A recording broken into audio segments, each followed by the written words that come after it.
4/2/2025 నాడు బీసీ కులగణన అదేవిధంగా ఎస్సీ కులగణన వాటిపైన ఈ రెండు బిల్లులపైన మొదటిగా అసెంబ్లీలో మంత్రివర్గ భేటీ పెట్టి మరి మంత్రివర్గ భేటీలో ఈ రెండు బిల్లులను పాస్ చేసి మరి ఆ తర్వాత అసెంబ్లీలో చర్చ పెట్టి 8 గంటలు సుదీర్ఘంగా చర్చించి మరి ఈ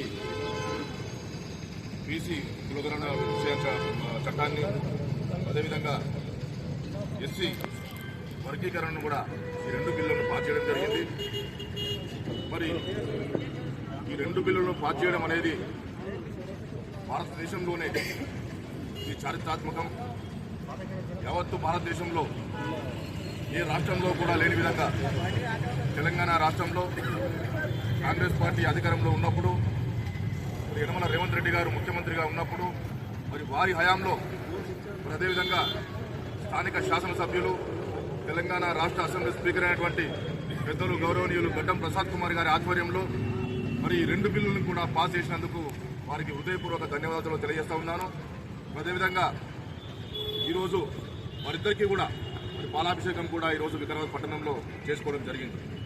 అదేవిధంగా ఈరోజు ఈ ఎస్సీ వర్గీకరణ బిల్లును పాస్ చేసినందుకు మరి ఎస్సీలకు పెద్ద ఎత్తున లాభం చేకూరుతా ఉన్నది. అదేవిధంగా ఈ ఎస్సీ బిల్లును పాస్ చేసి వారికి 5 నిష్పత్తి 9 నిష్పత్తి 1 నిష్పత్తి ప్రకారంగా వారికి రిజర్వేషన్లు కూడా కల్పించడం జరుగుతూ ఉన్నది. ఈ మూడు నిష్పత్తులను కలిపి 15% రిజర్వేషన్ను వాళ్ళకు ఇవ్వడం జరుగుతూ ఉన్నది. వారికి ఉద్యోగాల్లోనే కాదు మరి చట్టసభల్లో కూడా వారికి రిజర్వేషన్ కల్పిస్తారని చెప్పడం రేవంత్ రెడ్డి గారికి పూర్తి హృదయపూర్వక ధన్యవాదాలు ఈరోజు మరి మన ఎస్సీల తరపు నుంచి నేను తెలియజేస్తా ఉన్నాను. అదేవిధంగా మరి ఓబీసీ కులగణన కూడా చేసి మరి ఈరోజు బీసీలో కూడా 42% రిజర్వేషన్ ఇస్తామని చెప్పడం చాలా ఆనందదాయకం, హర్షించదగ్గ విషయం. అదేవిధంగా ఈ 42% కాదు మరి అందరికీ కూడా ఈ రేవంత్ రెడ్డి గారు ఇంతకుముందు మా సోదరుడు చెప్పినట్టుగా మరి ప్రతిపక్షాలకు కూడా ఒక సవాల్ విసరడం జరిగింది. మా కాంగ్రెస్ పార్టీ తరఫున 42% వాళ్ళకు ఈ బీసీలందరికీ కూడా మేము సీట్లు ఇస్తాం చట్టసభల్లో, మరి మీరు దమ్ముంటే మీరు ఇస్తారా అని చెప్పినప్పుడు మరి ఈ టీఆర్ఎస్ పార్టీ చెందినటువంటి వాళ్ళందరూ కూడా ముఖం కిందికేసుకొని వాళ్ళందరూ కూడా మరి వాకౌట్ చేయడం జరిగింది ఈ అసెంబ్లీ నుంచి. మరి వీళ్ళందరూ కూడా ఈ సభలు ఈ బిల్లులు పాస్ చేస్తున్నప్పుడు ప్రతి ఒక్కసారి అడుగడుగున వాళ్ళకు అడ్డం పడడం, మరి అన్నిటి కూడా ఆపోజిట్ గా మాట్లాడడం, మరి మేము కూడా ఏమో చేసినాం, మేము కూడా ఆ రోజు ఒకే రోజు కులగణన కూడా చేయడం జరిగిందని చెప్తున్నారు. కానీ ఎక్కడ కూడా వాళ్ళ అధికారికంగా ప్రకటించలే, ఎక్కడ కూడా ఏ బిల్లును కూడా పాస్ చేసిన పాపాలే పోలే. మరి ఆ రోజు కుటుంబ సర్వే, సమగ్ర కుటుంబ సర్వే అని చెప్పి ఆ రోజు మన బీఆర్ఎస్ పార్టీ తీసుకుని వచ్చింది. కానీ మరి ఆ సమగ్ర కుటుంబ సర్వే ఎవరికి కూడా న్యాయం చేయలేదు. కానీ అధికారికంగా కూడా ఎక్కడ కూడా చేయలేదు. ఆ సమగ్ర కుటుంబ సర్వే అనేది కేవలం వాళ్ళ కుటుంబానికి మాత్రమే న్యాయం జరిగింది, మరి వాళ్ళ కుటుంబానికి మాత్రమే లాభం జరిగింది. కానీ ఎక్కడ ఏ బీసీలకు కానీ ఏ ఓబీసీలకు కానీ ఏ కులానికి చెందిన కానీ లేకపోతే ఎస్సీ ఎస్టీలకు కానీ ఎక్కడ కూడా న్యాయం జరగలే, ఎక్కడ కూడా లాభం జరగలే. మరి ఈ రోజు తెలంగాణ రాష్ట్రంలో కాంగ్రెస్ పార్టీ అధికారంలోకి వచ్చిన తర్వాత యనమల రేవంత్ రెడ్డి గారు ముఖ్యమంత్రి అయిన తర్వాత ఈ రోజు వారి ఆధ్వర్యం లోపల ఈ పెద్ద ఎత్తున ఈ మన బీసీ కులగణన అదేవిధంగా ఈ ఎస్సీ వర్గీకరణ జరగడం చాలా చాలా హర్షించదగ్గ విషయం.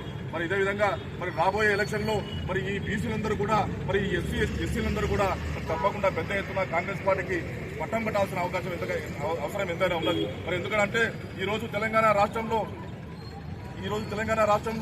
ఈ ఎస్సీ వర్గీకరణ చేశారంటే ఈరోజు మందకృష్ణ మాదిగ గారు కూడా చాలా హర్షించ సంఘటన.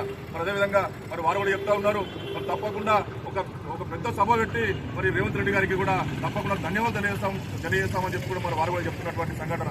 మరి మీకు తెలిసిన విషయమే, మరి ఎంఆర్పీసీ నాయకుడు మరి ఈ మందకృష్ణ మాదిగ గారు ఎన్నో రోజుల నుంచి మరి ఎస్సీ వర్గీకరణ చేయాలని చెప్పి ఎన్నో రోజుల నుంచి కొట్లాడుతున్నటువంటి సందర్భం ఉన్నది, మరి ఎన్నో రోజుల నుంచి పోరాటం చేస్తున్నటువంటి సందర్భం ఉన్నది.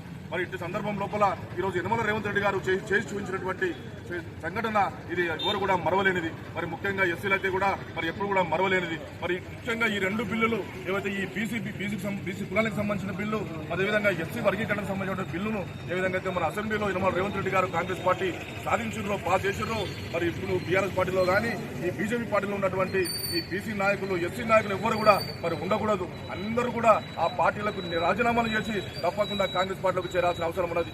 తప్పకుండా కాంగ్రెస్ పార్టీకి సపోర్ట్ చేయాల్సిన అవసరం ఉన్నది. తప్పకుండా యనమల రేవంత్ రెడ్డి గారి నాయకత్వాన్ని మనము సపోర్ట్ చేయాల్సిన అవసరం ఉందని చెప్పి ఈ సందర్భంగా తెలియజేసుకుంటా ఉన్నా. అదేవిధంగా మరి ఈ రోజు నేను చాలా మంది ఎస్సీలతో ఎస్సీ నాయకులతో కూడా మాట్లాడడం జరిగింది. మరి ఈ రోజు ఎస్సీ నాయకులందరూ కూడా చెప్తా ఉన్నారు, ఈ రోజు ఎప్పుడైతే మరి బిఆర్ అంబేద్కర్ గారు ఆ రోజు రాజ్యాంగాన్ని రచించారో మరి దాన్నే సానుకూలంగా తీసుకొని దాన్నే ఒక ఆదర్శప్రాయంగా తీసుకొని ఈ రోజు యనమల రేవంత్ రెడ్డి గారు ఈ ఎస్సీ వర్గీకరణ అనే కార్యక్రమాన్ని చేయడం జరిగింది. మరి వారు ఈ రోజు తెలంగాణ రాష్ట్రానికి మరో డాక్టర్ బిఆర్ అంబేద్కర్ గా మేము అభివర్ణిస్తున్నామని చెప్పడం కూడా చాలా చాలా సంతోషదాయకం. నాకైతే చాలా సంతోషం అనిపించింది. మరి ఈ రోజు బీసీలలో కూడా బీసీ కులాలలో కూడా చాలా మంది బీదలు ఉన్నారు. ఈ రోజు ఎస్సీ కులాల్లో కూడా చాలా మంది బీదలు ఉన్నారు. మరి వారందరికీ కూడా న్యాయం జరిగే సంఘటన, న్యాయం జరిగే విషయం ఈరోజు మన గడ్డం ప్రసాద్ కుమార్ గారి చేతుల మీదుగా, అదేవిధంగా యనమల రేవంత్ రెడ్డి గారి చేతుల మీదుగా పాస్ చేయడం అనేది చాలా సంతోషదాయకం. నేను కాంగ్రెస్ పార్టీలో ఉన్నందుకు మరి సబ్బండ వర్గాలందరినీ కూడా మరి తీసుకొని పోతూ ఈ 2 బిల్లులు పాస్ చేసినందుకు నేను హృదయపూర్వకంగా మన వారందరికీ కూడా ధన్యవాదాలు చేసుకుంటూ సెలవు తీసుకుంటాను.